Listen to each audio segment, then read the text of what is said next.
Welcome. I wanted to share with you this evening a chapter in my book. And I'm choosing this chapter because my amazing, amazing designer, who is also my sister, Julie Pierce, loves this chapter on magic and loves that we talk a lot about the magic that's in you. So this is the chapter I chose to read today, and I'm going to just suggest that you get all put a blanket around you, get all cozy and snuggly, and let me read. Here we go. This part of the book is called Act 3, Scene 1, and the title to this chapter is "There is More to You Than You Know." It begins with a quote from Konstantin Stanislavski, who is the man who invented and developed what was called the method. He's from Russia. He says, every person who is really an artist desires to create inside of himself or herself another, deeper, more interesting life than the one that actually surrounds him. Here's another quote from Hamlet, Shakespeare. There are more things in heaven and earth, Horatio, than are dreamt of in your philosophy. And then one last quote, but remember, just because you don't believe in something doesn't mean it isn't real. And that's from Catherine Howe's book, The Physic Book of Deliverance Dane.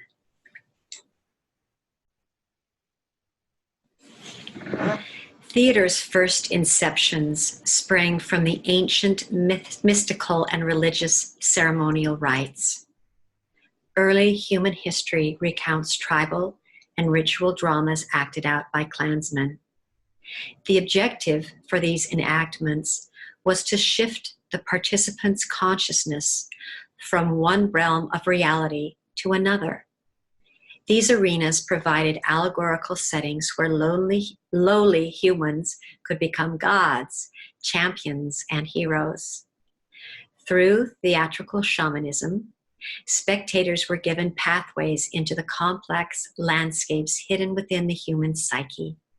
Many of these tales brought needed reassurance that although human burdens were heavy, hardships could be overcome. Liturgical and tribal lore teach us that the purpose and meaning of life has magical and divine elements. In fact, one cannot fully comprehend the reality of the human situation if the otherworldly is not taken into consideration. This view is repeated within every culture. For instance, in some Eastern philosophies, the magical world is the real world, and the real world is an illusion. American actor and teacher Stella Adler says, the word theater comes from the Greeks. It means the seeing place. It is the place people come to see the truth about life and the social situation. Every aspect of theater is magical. Films are the most magical of all. The rules of time and space are suspended in anything, literally anything can exist. I realize the word magic itself might be off-putting to some. Certainly there are many negative connotations. Magic can bring up images of dark robes, sonorous chanting, evil spirits, and blood sacrifices. We can also dilute the notion of magic by perceiving it as only tricks performed by magicians to confuse and fool your sense of reality. Magic, too, can be relegated to a knee-jerk reaction to anything supernatural, regarding advocators as dim-witted and gullible, those chumps who believe all that woo-woo-y stuff and magical thinking. But magic is real, and magic is necessary to see the truth in our lives. If we study human nature, we find that the need for magic is an instinctual inclination. As children, we had the innate urge to act out our miraculous stories. In these adventures, we had the power to make anything happen. We could fly like a bird, change into a kangaroo, travel to China, then to France, then to a secret cave in Siberia, all without the aid of any artificial technology. Imagination was the only device needed to create limitless possibilities. We could be whatever we wanted to be, see whatever we wanted to see. Inanimate objects like a teddy bear or doll could become an actual living being. Our creations were real because we felt their reality, and that was all that we needed to believe. Sadly, when it became time to grow up, we were told that our creations were fantasies and magic was only pretend. The adult world convinced us that we had no magical powers and we must face the harsh world of facts over fantasy. There is a saying, reality is for people who can't take science fiction. It is important to live in the reality. It's important to live in reality, of course, but for many of us, something worthy of retaining was quashed in this process. We lost confidence in our imaginations and in the ability to create our most desired stories. We accepted what was taught to us as the way things were and had to be. Reality was a predetermined ideology set in place by those who came before us, and we had better conform or be ridiculed. Many of us surrendered our magic to the purely empirical. Some of us hid our gifts in the deep recesses of our psyche, hoping no one would suspect. We still hoped for the day when our magical nature could re-emerge. What is magic? Thomas Sheridan, author of The Druid Code, maintains, magic is the realization of something that was created within the consciousness and then brought into reality. For example, if someone writes a song from a tune in their head, that is a magical act. If someone designs a machine and builds it, that is magic. Magic is the conforming of reality with the will. It is all about the energy of consciousness manifesting the energy of materialism. According to this definition, every person is a magician, even if we're not cognizant of our superpowers. In fact, if you did become consciously aware of your magic, you'd begin to perceive that every day you are using your internal energy to create the stories and world around you. Your body itself is a magical apparatus with wisdom, secrets, and sensations that have healing powers. Even your thoughts are a remarkable phenomenon. Where did the thought come from? It just appeared like magic. Recognizing our magic helps us to fully experience the divine and sacred capacities of our human nature. When we experience the transcendental, we become aware of our mythical stories and reawaken the magical child within. The world feels vibrant again. When we reject our magical nature, we become cynical and beaten down. Magic is the crisp, clear water that resuscitates our dehydrated imaginations and quenches our thirst for full-flavored living. Magic is a miracle, and miracles are magic.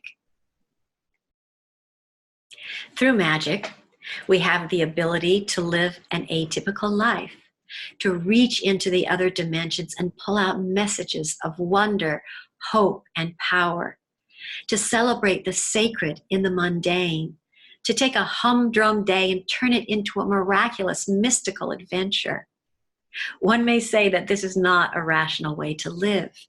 For the artist intent on living both in her art and in her life, it is the only way to live. Magic nourishes her craft. She couldn't manifest without it. And what is rational and sensible anyway? Sometimes it takes the unreal to uncover the real. Fred Rogers, the creator of Mr. Rogers' Neighborhood, understood how to use magic to uncover truth. In Won't You Be My Neighbor, a recent documentary on the Mr. Rogers TV show, Fred is being interviewed by Tom Snyder. Mr. Snyder is asking some hard-hitting questions, two in particular. Are you gay, and are you for real? And no, he is not gay, and yes, he is for real.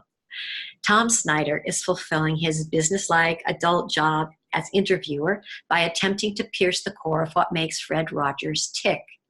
However, it's a rather insensitive moment on Snyder's part. Unperturbed, Rogers does something no one else would think to do. He takes out his puppet, Daniel Tiger, and begins to speak to Tom Snyder as Daniel Tiger. The conversation starts to shift, to become simpler, yet more profound and deeper. We see Snyder soften, and right before our eyes, the veneer of professional commentator recedes, and a more authentic and real Tom Snyder emerges.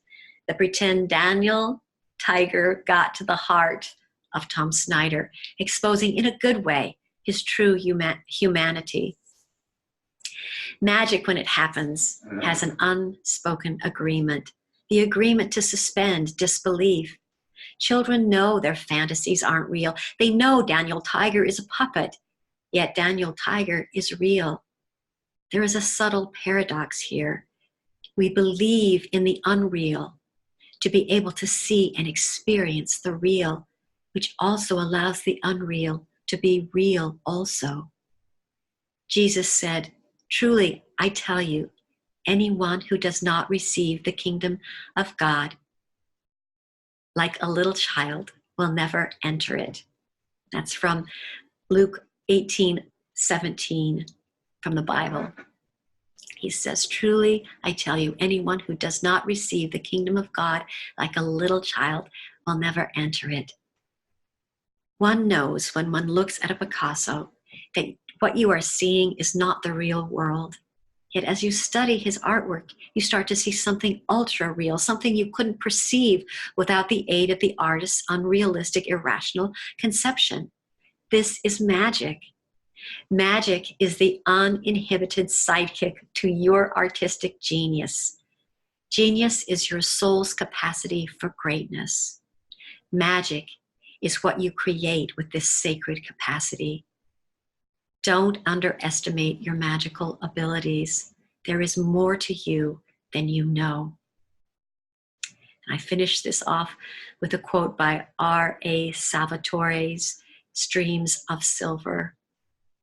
"No, I would not want to live in a world without dragons, as I would not want to live in a world without magic, for that is a world without mystery, and that is a world without faith." I finish this chapter off with what I call an action step. So this is your action step for today. And I'm going to read it as a first person. Action step. Today, I claim my innate mystical nature. I begin by seeing the everyday world through magical eyes. I sharpen my vision to expand the intensity of colors, light, patterns, and shadows. Everyday visuals become an exquisite feast for my imagination. I will be sensitive to textures, fragrances, and flowers. Listen attentively to the musical notes in my environment. If there is a message for me in the wind, I will listen to it. I will take nothing for granted. I will perceive the special life force in every object. I will look at every part of creation as if it were a mirror of myself. I am like a child, flowing freely and confidently with my mind's creations. I will live in wonderment today. I am waking up to my magical muscles. Thank you for joining me, and I hope that you will tune in again for other videos, and I hope that today is a magical day for you. I know it is very magical for me.